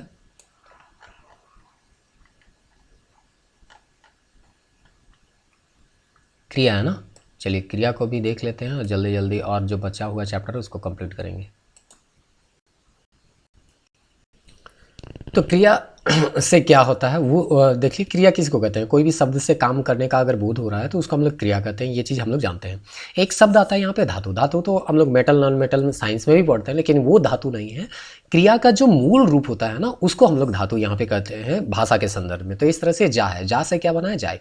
मतलब ये मूल चीज़ है, बेसिक चीज़ है। इसी के मिलने से जायक बना है, या खा के मिलने से खायक बना है, पी के मिलने से पियक बना है। तो जो बेसिक चीज़ होता है ना, उसको हम लोग यहाँ पे धातु कहते हैं। फिर रचना कर हिसाब से यहाँ पे बोला गया है कि क्रिया कर दू को भेद होवेला, सकर्मक और अकर्मक। और सकर्मक में भी है ना, एक कर्मक होता है और दूसरा होता है द्विकर्मक। मतलब नाम से ही पता चल रहा है, जिसमें कर्म होगा उसको हम लोग सकर्मक बोलते हैं। और किसी भी सेंटेंस में अगर का और के का सवाल आपका जवाब आपको मिल जाए तो आप जान जाइएगा कि ये सकर्मक होता है। जैसे कि कर्मा पीठा खालक, का खालक तो पीठा खालक, ऊ अपन मूड के खजुआलक, के खजुआलक तो मूड के खजुआलक। तो इस तरह से कर्म के बारे में जब पता चल जाए तो सकर्मक हो जाएगा। कभी कभी हमको एक ही सेंटेंस में दो दो कर्म मिलता है, जैसे मरियम आयु हार के चिट्ठी लिखलक, इसमें आयु हार और चिट्ठी दोनों कर्म है, और इस तरह से ये द्विकर्मक हो गया। मंगरू जत्रु के थप्पड़ मारलक, तो जत्रु और थप्पड़ यहाँ दोनों कर्म है, और इस तरह से यहाँ पे ये भी द्विकर्मक सेंटेंस के अंतर्गत आएगा। अकर्मक जिसमें कर्म नहीं है और जिसमें का और के जवाब नहीं मिलता है, जैसे कर्मा सुतेला, कामे सुतेला। अगर चटिया है, चटाई है ना, या कोई बेड है, खटिया, ये सब रहता तो पता चल जाता, तो सकर्मक होता। लेकिन कामे सुतेला का जवाब नहीं मिलेला, इसीलिए इसको हम लोग अकर्मक बोले। तो कर्मा सुतेला बाघ हपकलक, के हपकलक, काके हपकलक, अगर इसका जवाब मिल जाता तो ये भी सकर्मक हो जाता, लेकिन इसका जवाब नहीं मिला, इसीलिए ये जो है वो अकर्मक हो गया। तो इसका प्रभाव जो होता है ना क्रिया का, वो कर्ता पे पड़ता है, यहाँ कर्म नहीं होता है। प्रेरणार्थक क्रिया नाम से ही पता चल रहा है, वैसे क्रिया जिससे प्रेरणा के लिए होता है ना, जगवाएक, उठवाएक, है ना, चलवाएक, पढ़वाएक, तो वो प्रेरणार्थक क्रिया होता है। तो काम के करवाए कर बोध होएला तो प्रेरणार्थक। संयुक्त क्रिया में क्या होगा? दुई या दुई से बेसी धातु कर मेल से जो बनता है उसको संयुक्त होता है। जैसे कि कांदलक, कांदे लागलक, पहुंचलक, पहुंचे, पहुंच गलक। सहायक क्रिया हेल्पिंग वर्ब होता है ना, मोदी क्रिया कर अर्थ के स्पष्ट करेले, मदद करेला, जैसे रहे, उ जाए रहे, है ना, मोए आए रहो। तो इस तरह से रहे, हैं, ये सब जो होता है वो आपका क्या होता है? सहायक क्रिया। जैसे ई जमा हम लोग हेल्पिंग वर्ब करते हैं ना, उसी तरह से। नाम बोधक में क्या बोला है? संज्ञा चाहे विशेषण कर संगे क्रिया को जोड़ देगा। आप संज्ञा को ले लीजिए, राम सीता जैसे, है ना, वर्ड हो गया, या विशेषण को ले लीजिए और उसके साथ अगर क्रिया को जोड़ दीजिएगा तो वो हो जाता है नाम बोधक। जैसे कि संज्ञा का क्रिया जोड़ा गया भस्म करे, विशेषण के साथ क्रिया जोड़ा गया हताश हो एक, तो ये हो गया नाम बोधक यहाँ पे क्रिया। फिर है पूर्वकालिक क्रिया। दो काम होता है अगर एक सेंटेंस में, तो जो पहला वाला काम होता है उसको पूर्वकालिक क्रिया कहते हैं, है ना। तो पहली क्रिया के पूर्व कालिक क्रिया कहल जाए, जैसे अंगनी नहाए के खालक। तो खाना और नहाना दोनों क्रिया है, लेकिन खाना जो है बाद का काम है और नहाना पहले का काम है। तो नहायक और नायक जो हो गया पूर्वकालिक, उसी तरह से अंगनी पढ़ के खालक, यहाँ पे पढ़ना जो है वो पूर्वकालिक हो गया। तो इस तरह से यहाँ पे हम लोग देख लिए कि जो पहले वाला काम होता है उसको पूर्वकालिक कहते हैं। इसी प्रकार से यहाँ पे एक छोटा सा और दिया गया है क्रिया के संबंध में, क्रियार्थक संज्ञा। तो क्रियार्थक संज्ञा किसको कहते हैं? क्रिया संज्ञा के जैसा अगर व्यवहार होना है तो क्रिया, लेकिन व्यवहार किसके जैसा हो रहा है? संज्ञा के जैसे। तो उस तरह से यहाँ पे अगर प्रयोग होने लगे तो उसको हम लोग बोलते हैं क्रियार्थक संज्ञा। जैसे कहबे करब, करबे करब, खाबे करब, ये सब हो गया क्रियार्थक संज्ञा हो गया। समास हम लोग देख लेते हैं। समास को यहाँ पे है ना, आपको जो डिटेल नोट्स है उससे थोड़ा सा समझाते हैं कि समास में दो पद यहाँ पे आपको देखने को मिलेगा, और इस तरह से आपको दोनों पद में कौन प्रधान है ये चीज़ आपको है ना ढूंढना होता है। और इस तरह से समाज में कई भेद आपको देखने को मिलेंगे। तो दुई या दुई है ना से बेसी शब्द कर मेल से जो नवा शब्द यहाँ पे बनेला से कि हमने का कहिला समास कहिला। नागपुरी में समासिक शब्द कर बगरा चलन न के, लेकिन वर्तमान में यहाँ पे हम लोग देखते हैं दूसरे भाषा के प्रभाव यहाँ पे देखने को मिलते हैं। ये सब जेपीएससी में लिखने के लिए है। एमसीक्यू पॉइंट ऑफ व्यू से इसका पार्ट देख लेते हैं। समास का अगर पार्ट देखिएगा तो ये कितना पार्ट है देख लीजिए। आपका 1 है, 2 है, 3 है, उसके बाद यहाँ पे 4, 5, 6, 7, तो इसके कितने पार्ट हो गए? 7 पार्ट हो गए। तो खासकर पार्ट याद रखिएगा, ये जनरली पूछा जाता है ना। तो तत्पुरुष समास, तत्पुरुष समास में आखिरी पद जो होता है वो प्रधान होता है। जैसे मूर्तिकार, लतखोर है और मांस खकड़ है। इसमें अगर देखिएगा ना तो आपको यहाँ पे देखने को मिलता है जैसे कि यहाँ पे है ना समास में कारक भी होता है, कारक चिन्ह होता है, का इसका लोप हो जाता है। का, को, से, कर, ले, के, की, में, ऊपरी, ये कारक जो है वो लोप हो जाता है। जैसे मूर्ति के बनाने वाला, इसमें बनाने वाला इंपॉर्टेंट है, आखिरी पद इंपॉर्टेंट है, इसीलिए ये जो है तत्पुरुष समास हो जाएगा। काड़ के बेचे वाला को कड़बेचा कहते हैं, तो बेचने वाला इंपॉर्टेंट है।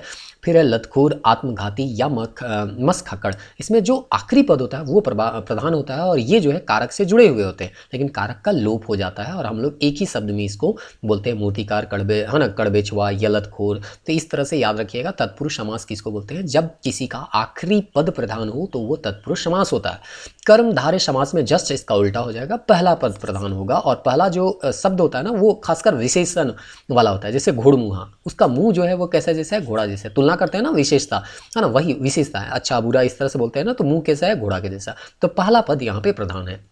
ललमिटिया, माटी किस तरह से है? लाल है, तो माटी का विशेषता बता रहे हैं। तो विशेषण शब्द जो होता है वो पहले आपको कर्मधार में देखने को समानता मिलता है। पिसल हरदी, देखिए है ना, बड़ा होते गोटा हरदी होता है, पिसल हरदी होता है। तो हरदी का विशेषता बता रहा है कि हरदी गोटा नहीं है बल्कि क्या है? पिसल है। और इस तरह से यहाँ पे पहला पद यहाँ पे प्रधान था, इसीलिए इसको हम कर्मधारय समास कहते हैं। द्विगु समास जो है बहुत आसान है। पहला जो है ना पद होता है वो संख्या होता है, जैसे दुअनी है, चरगुड़वा है, दोपहरी है। तो जब भी संख्यावाचक आपको देखने को मिल जाए तो वो द्विगु समास होगा। द्वंद्व समास में भी बहुत आसान है, क्योंकि दोनों पद यहाँ पे प्रधान होते हैं और आपको पढ़ने से पता चल जाएगा कि दोनों पद प्रधान हैं यहाँ पे। जैसे माँ बाप में आप कैसे कहिएगा कि कौन पहला पद प्रधान है कि आखिरी पद प्रधान है? यहाँ दोनों पद को आपको प्रधान मान के चलना होगा और इसीलिए द्वंद्व समास है। तो द्वंद्व समास में माए बाप, है ना, दूध भात, राजा और प्रजा। अव्ययी भाव समास में नाम में ही अव्ययी, अव्यय अभी हम लोग देखेंगे लिंग कारक वचन से इससे कोई प्रभाव नहीं पड़ता है, उस शब्द को हम अव्यय कहते हैं। तो जैसे कि कोन खन है, उलाइल है, हरगरी है, पहली पद अव्यय हुई तो उसको अव्ययी भाव समास कहते हैं। नज समास जो है ये भी बहुत आसान है। नेगेटिव वर्ड आपको यहाँ पे देखने को मिलेगा, जैसे बेलूरा है, अनसुन है, अनजान है। तो पहली अंक यहाँ नकारात्मक अगर रहेगा, अंश नकारात्मक रहेगा तो नज समास है। बहुब्रीहि समास में दशानंद, नीलकंठ और लंबोदर, आपको ये तीसरा पद प्रधान आपको देखने को मिलता है। दशानंद रावण के लिए, नीलकंठ हम लोग शिव के लिए करते हैं, लंबोदर गणेश के लिए करते हैं। तो आपको जनरली इस टॉपिक में ज़्यादातर टेंशन जो होगा ना बनाने में वो तत्पुरुष और कर्मधार, क्योंकि कभी कभी पता नहीं चलता है कि कौन सा पद यहाँ पे प्रधान है, पहला पद या अंतिम पद। बाकी सब में तो आपको कहीं ना कहीं कॉन्सेप्ट मिल ही जाएगा।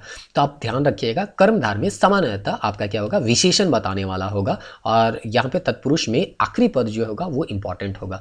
लेकिन फिर भी कभी कभी एग्जाम हॉल में कन्फ्यूजन तो हो ही जाता है, तो इतना पता रहेगा तो गेस उम्मीद करते हैं आप कीजिएगा, तो उम्मीद करते हैं आपका सही गेस ही जाएगा। चलिए, क्वेश्चन या प्रैक्टिस वगैरह किए होंगे तो आपको पता भी होगा। अव्यय में हम लोग जैसे कि आपको बताया कि ऐसा शब्द जो लिंग, वचन, पुरुष, कारक ये सबसे प्रभावित ना हो, उसमें किसी तरह का कोई विकार ना आए या बदलाव ना आए, तो हम उस शब्द को अव्यय कहते हैं। अव्यय जो होते हैं वो चार भेद होते हैं इसके: कालवाचक अव्यय, स्थानवाचक, दिशावाचक, स्थितिवाचक। जैसे कालवाचक में आपको एग्जाम्पल दे देगा, निम्नलिखित में कौन सा अव्यय जो है कालवाचक है? आइज, अब, कब, है ना, कखनो, कहियो, रोज। इस तरह से ये जो है ना, जे, से, है ना, जोन, बेरा, उखन, कखन, जखन, तखन, वो रोज स्कूल जाएला। तो इस तरह से ये अव्यय कालवाचक हो गया। स्थानवाचक में हो गया हिया, हुआ, कहाँ, जहाँ, वो हिया रहेला। फिर है दिशावाचक में हिने, हुने, जने, तने, लेंगा, भटकैया। इस तरह से आर पार, आकाश पाताल।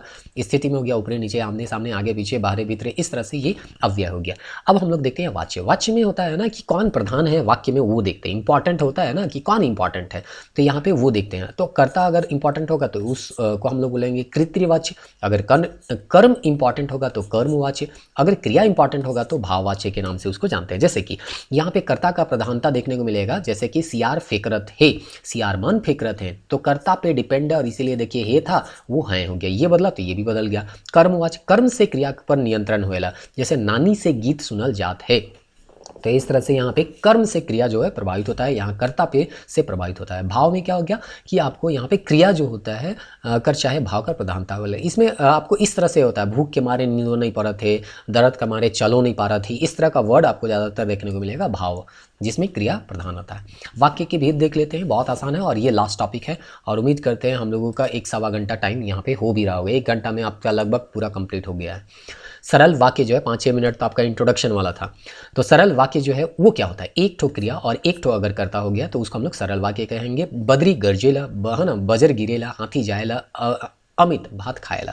तो ज़्यादा से ज़्यादा एक क्रिया और एक अगर कर्ता देखने को मिलेगा तो उसको हम लोग सरल वाक्य, नाम में ही सरल है, सिंपल है, तो यहाँ पे ज़्यादा क्रिया और कर्ता आपको देखने को नहीं मिलेगा। सिंपल सा एक क्रिया होगा और एक कर्ता होगा। मिश्रित वाक्य में क्या होता है कि एक साधारण वाक्य होता है और उसके अधीन कोई दूसरा वाक्य होता है, तब उसको मिश्रित, मतलब एक जो है डिपेंडेंट सेंटेंस होना चाहिए। जैसे वो कौन आदमी है जो महात्मा गांधी के नी जाने, तो इस तरह से डिपेंडेंट अगर सेंटेंस आपको मिलेगा तो उसको हम लोग मिश्रित वाक्य के नाम से, मिश्रित वाक्य के रूप में जानते हैं।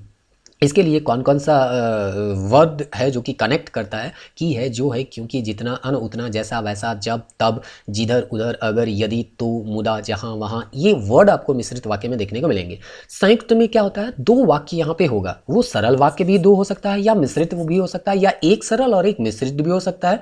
लेकिन यहाँ पे एक डिफरेंस जो है मिश्रित और संयुक्त में ये होता है कि मिश्रित में दूसरा जो वाक्य होता है वो डिपेंडेंट होता है पहला पे, लेकिन यहाँ पे कोई भी वाक्य जो है डिपेंडेंट नहीं है, दोनों वाक्य अपने आप में स्वतंत्र होते हैं। जैसे ऊ बिहान गेलक और सांझ होते घुर गेलक, तो ये स्वतंत्र है और ये वाक्य भी स्वतंत्र है, और इसको जोड़ने वाला संयोजक वर्ड जो है वो और है। तो इस तरह से यहाँ पे आपका 3 भेद वाक्य का हम लोग पढ़ते हैं। लेकिन अर्थ के दृष्टि से वाक्य के 8 भेद आपको देखने को मिलेंगे, जिसमें विधिवाचक है, सामान्य शब्द, सेंटेंस जो बोलते हैं, सुषमा कॉलेज चल गेलक, हम पढ़ चुकली। निषेध वाक्य, वाचक वाक्य में हम नी पढ़ ही, कोयली घर नहीं जाए है।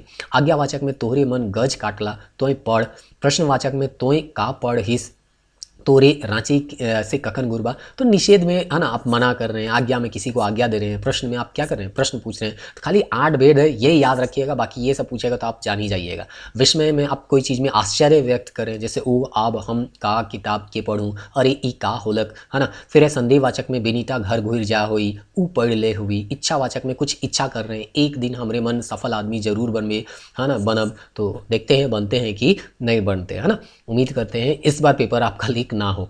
तो ये पढ़ के पास हो जा। संकेत वाचक में है कि है ना, तो ये जाते तो हम हो जाते, सांकेतिक टाइप से है, पानी बरसी तो धन उपजी। तो इस तरह से आपका टोटल चैप्टर जो है हम यहाँ पे कंप्लीट कर दिए हैं। 14 चैप्टर में आपका ये सारा चीज़ जो है वो कंप्लीट आपका हो चुका है। बाकी जो है आपको ये है ना, क्रिया विशेषण शब्द, ये उत्पाद सिपाही में आपको पढ़ना है, यहाँ पे नहीं पढ़ना है, इसलिए अभी यहाँ पे वीडियो में हम नहीं बता रहे हैं। एक चीज़ जो है आपका विपरीतार्थक शब्द, उसको आप खुद से देखने का प्रयास कीजिएगा, और उनार्थक शब्द आपको खुद से देख लेना है। बाकी आपको जैसा कि वीडियो की शुरुआत में बताया गया, खंड क का ये 1 घंटा में वीडियो हम लगभग ख़त्म कर दिए। खंड ख भी आपका ख़त्म कर दिया गया है, और खंड ग भी है। अगर आप रिवीजन नहीं कर पाए हैं, लगता है आपके पास समय नहीं है, आप कहीं काम में व्यस्त है, तो आप वीडियो को हेडफोन में लगा के चाहे जैसे भी करके आप सुन सकते हैं।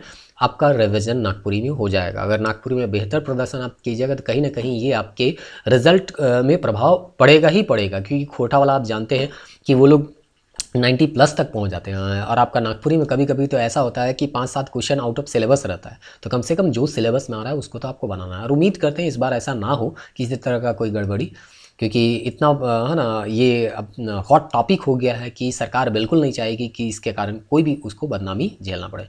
मिलते हैं नेक्स्ट वीडियो में, तब तक के लिए जय हिंद।